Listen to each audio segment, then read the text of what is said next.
പത്തനംതിട്ട കിടിലൻ എപ്പിസോഡിലേക്ക് എല്ലാവർക്കും സ്വാഗതം. അങ്ങനെ ആദർശ് നമ്മുടെ ജ്വല്ലറിയുമായിട്ടുള്ള ആ ഒരു കോൺട്രാക്റ്റിൽ തോറ്റു വന്നതിനെ തുടർന്നിട്ട് നമ്മുടെ മുത്തശ്ശൻ ആദർശിനെ തല്ലുകയും ഒക്കെ ചെയ്യുന്നുണ്ട്. പിന്നീട് അങ്ങോട്ട് മുത്തശ്ശൻ ആദർശിനെ ഒരു പരിചയം പോലും ഉള്ള ആൾ എന്നുള്ള രീതിയിൽ പോലും കാണിക്കുന്നില്ല. ആദർശിനെ കാണുമ്പോൾ തല താഴ്ത്തിയിട്ട് മിണ്ടാതെ പോവുകയാണ് മുത്തശ്ശൻ ചെയ്യാറുള്ളത്.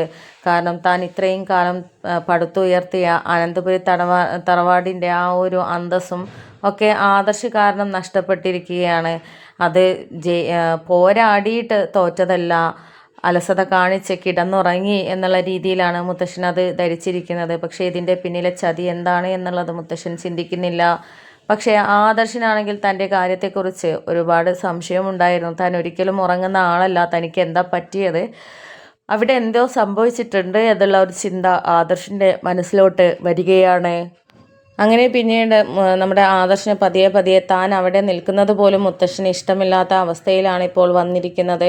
തന്നെ കാണുന്നത് പോലും ദേഷ്യമാണ്, വെറുപ്പുമാണ്. ഇപ്പോൾ അനിയോടാണ് ഏറ്റവും കൂടുതൽ സ്നേഹമുള്ളത്. പക്ഷേ അനിയെ സ്നേഹിച്ചോട്ടെ, പക്ഷേ എന്നെ ഇങ്ങനെ അവഗണിക്കണോ? ഞാൻ ഇക്കാലത്തോളം ഒരു തെറ്റും ചെയ്തിട്ടില്ല എന്നുള്ളത് മുത്തശ്ശൻ അറിയാവുന്ന കാര്യമല്ലേ. ഇങ്ങനെ ഒരു അവസ്ഥ വരുമ്പോൾ ഒറ്റയടിക്ക് എന്നെ തള്ളിപ്പറയുകയാണ് മുത്തശ്ശൻ ചെയ്യേണ്ടത് എന്നൊക്കെ ഇങ്ങനെ ചിന്തിക്കുന്നുണ്ട് ആദർശ്. അപ്പോൾ ആ സമയത്ത് നയന പറയുന്നുണ്ട്, എന്തൊക്കെയായാലും ആദർശേട്ടൻ വളരെയധികം ശ്രദ്ധിക്കേണ്ട കാര്യമല്ലേ. കാരണം നമുക്ക് ഒരുപാട് ശത്രുക്കൾ ഉണ്ട് എന്നുള്ളത് ആദർശേട്ടൻ അറിയാവുന്നത് കൊണ്ട് തന്നെ ചതി ഏത് വഴിക്കും പ്രതീക്ഷിക്കാം. അത് ആദർശേട്ടൻ ശ്രദ്ധിക്കണമായിരുന്നു. ഇനി പറഞ്ഞിട്ട് കാര്യമില്ല, മുത്തശ്ശനെയും പറഞ്ഞിട്ട് കാര്യമില്ല. കാരണം മുത്തശ്ശൻ അത്രയും ആദർശേട്ടനിൽ വിശ്വാസം അർപ്പിച്ചിരുന്നു. പോരാടി തോറ്റതാണെന്നുണ്ടെങ്കിൽ അങ്ങനെയൊന്നും വയ്ക്കാം. പക്ഷെ ഇതല്ല, ഉറങ്ങിപ്പോയി എന്നൊക്കെ പറയുമ്പോൾ ആർക്കായാലും ഇങ്ങനെയൊക്കെ ചെയ്യാൻ തോന്നുകയുള്ളൂ. അതിന് മുത്തശ്ശനെ കുറ്റം പറഞ്ഞിട്ടൊന്നും കാര്യമില്ല എന്നൊക്കെ ഇങ്ങനെ നയന പറയുന്നുണ്ട്. അപ്പോൾ ആ സമയത്ത് ആദർശ് പറയുന്നുണ്ട്, എന്തായാലും മുത്തശ്ശനിപ്പോൾ നമ്മളെ കാണുന്നത് ഇഷ്ടമല്ല നയനെ, എന്നെ കാണുന്നത്. അതുകൊണ്ട് ഞാൻ ഇവിടെ നിന്ന് കുറച്ച് കാലത്തേക്കൊന്ന് മാറി താമസിക്കാൻ തീരുമാനിച്ചിട്ടുണ്ട്.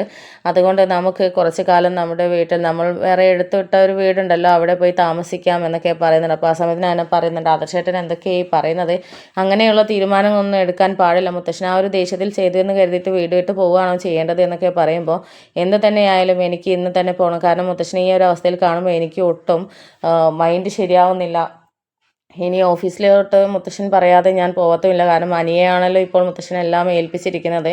അതുകൊണ്ട് ഞാൻ കുറച്ച് കാലം മുത്തശ്ശൻ്റെ അടുത്ത് നിന്ന് മാറി നിൽക്കണം എന്നൊക്കെ ഇങ്ങനെ പറയുന്നുണ്ട്. എന്നിട്ട് നയനയോട് ബാഗും എല്ലാം എടുത്തിട്ട് റെഡിയാവാൻ വേണ്ടിയിട്ട് പറയുകയാണ്. അപ്പോൾ ആ സമയത്ത് അമ്മയും കൊണ്ട് പോകുന്നുണ്ടോ എന്നൊക്കെ നയന ചോദിക്കുന്ന സമയത്ത് അമ്മയോട് ഞാൻ കാര്യം പറഞ്ഞ് സംസാരിച്ചിട്ടുണ്ട് എന്നൊക്കെ പറയുന്ന സമയത്താണ് ദേവയാനി അങ്ങോട്ട് വരുന്നത്. അപ്പോൾ ഞാൻ പറയുന്നുണ്ട്, ഈ ആദർശേട്ടൻ പറഞ്ഞത് കേട്ടോ അമ്മേ, ഇവിടെ നിന്ന് മാറി താമസിക്കുകയാണ് അത്രേ എന്നൊക്കെ ഇങ്ങനെ പറയുന്ന സമയത്ത് അവൻ ആ ഒരു തീരുമാനം തോന്നിയെങ്കിൽ എനിക്ക് ആദ്യം കേട്ട സമയത്ത് ഒരു വിഷമമൊക്കെ തോന്നിയിരുന്നു. എന്തായാലും കുറച്ചൊന്ന് അവൻ മാറി താമസിച്ചോട്ടെ, എന്നിട്ട് അവൻ്റെ പ്രശ്നങ്ങളും മുത്തശ്ശൻ്റെ പ്രശ്നങ്ങളും ഒക്കെ ശരിയാവുന്ന സമയത്ത് മുത്തശ്ശൻ എന്നെ നിങ്ങളെ വന്ന് വിളിക്കും. എന്തായാലും ആദർശനെ കൂടുതൽ ദിവസം കാണാതിരിക്കാമെന്ന് മുത്തശ്ശനെ കൊണ്ട് കഴിയില്ല. അതുകൊണ്ട് മുത്തശ്ശൻ തന്നെ നിങ്ങളെ വിളിക്കാൻ വരും എന്നൊക്കെ ഇങ്ങനെ ദേവയാനി പറയുന്നുണ്ട്. അപ്പോൾ ആ സമയത്ത് ഞാൻ നിങ്ങളെ കൂടെ വരണം മോനെ എന്നൊക്കെ ഇങ്ങനെ പറയുന്നുണ്ട്. എന്നിട്ട് ഞാൻ നിങ്ങളുടെ കൂടെ വരണമെന്നാണ് ആഗ്രഹം. പക്ഷേ ഇപ്പോൾ ഞാൻ നിങ്ങളുടെ കൂടെ ഇറങ്ങിക്കഴിഞ്ഞാൽ പിന്നെ ചേട്ടനും മുത്തശ്ശനും അത് വേറെ രീതിയിലാണ് എടുക്കുക.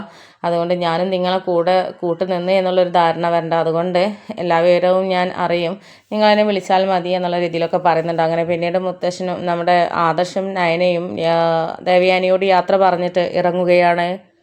അങ്ങനെ പിന്നീട് അവർ മുത്തശ്ശനെ കാണാൻ വേണ്ടിയിട്ട് താഴോട്ട് വരുന്നുണ്ട്. എന്നിട്ട് മുത്തശ്ശ എന്ന് വിളിക്കുമ്പം, നിന്നോട് ഞാൻ പറഞ്ഞതല്ലേ എന്നെ കാണാൻ വരരുത്, എന്നെ മുത്തശ്ശ എന്ന് വിളിക്കരുത് എന്നുള്ളത്, പിന്നെ എന്തിനാ എൻ്റെ മുന്നോട്ട് വന്നത് എന്നൊക്കെ പറയുന്ന സമയത്ത് ആദർശ് പറയുന്നുണ്ട്, ഇനി മുത്തശ്ശനെ ഞാനൊരു ശല്യമായിട്ടുണ്ടാവില്ല, എന്നെ കാണുന്നത് കൊണ്ടാണല്ലോ മുത്തശ്ശനൊരു ബുദ്ധിമുട്ടുള്ളത്, അതുകൊണ്ട് തന്നെ ഞാനിവിടെ നിന്ന് മാറി താമസിക്കാൻ തീരുമാനിച്ചു, ഇന്ന് തന്നെ പോവുകയാണ് എന്നൊക്കെ പറയുകയാണ്.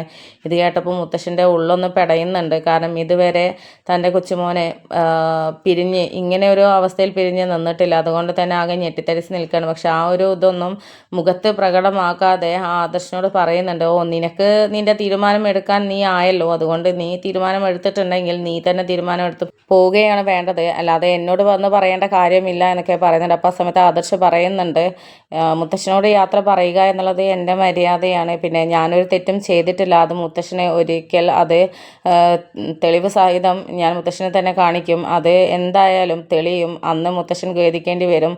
ഞാൻ എന്തായാലും അലസത കാണിക്കില്ല എന്നുള്ളത് മുത്തശ്ശൻ അറിയാവുന്ന കാര്യമാണ്. ഇതിൻ്റെ പിന്നിൽ ചതി നടന്നിട്ടുണ്ട്. അതുപോലെ മുത്തശ്ശൻ മനസ്സിലാക്കാതെയാണ് മുത്തശ്ശൻ എന്നെ ചീത്ത പറഞ്ഞത്. പക്ഷെ അത് മുത്തശ്ശൻ്റെ സ്ഥാനത്ത് ആരായാലും ചെയ്തു പോകും. പക്ഷേ എന്നെ മുത്തശ്ശൻ തെറ്റിദ്ധരിച്ചിരിക്കുകയാണല്ലോ. എന്തായാലും ഞാനൊരു തെറ്റും ചെയ്തിട്ടില്ല. ഇങ്ങനെ സംഭവിച്ചു പോയത് എങ്ങനെയാണെന്നുള്ളത് എനിക്ക് കണ്ടെത്തിയിരിക്കണം. അത് കണ്ടെത്തി ഞാൻ മുത്തശ്ശൻ കാണിച്ചു തരുമെന്നൊക്കെ പറയുന്ന സമയത്ത്, നീ തെളിവടക്കം കാണിച്ചു തരുന്ന സമയത്ത് ഞാൻ അപ്പോൾ എനിക്ക് എന്താണ് തോന്നുന്നത് ആ തീരുമാനം ഞാൻ എടുത്തോളാം എന്നൊക്കെ മുത്തശ്ശൻ പറയുന്നുണ്ട്.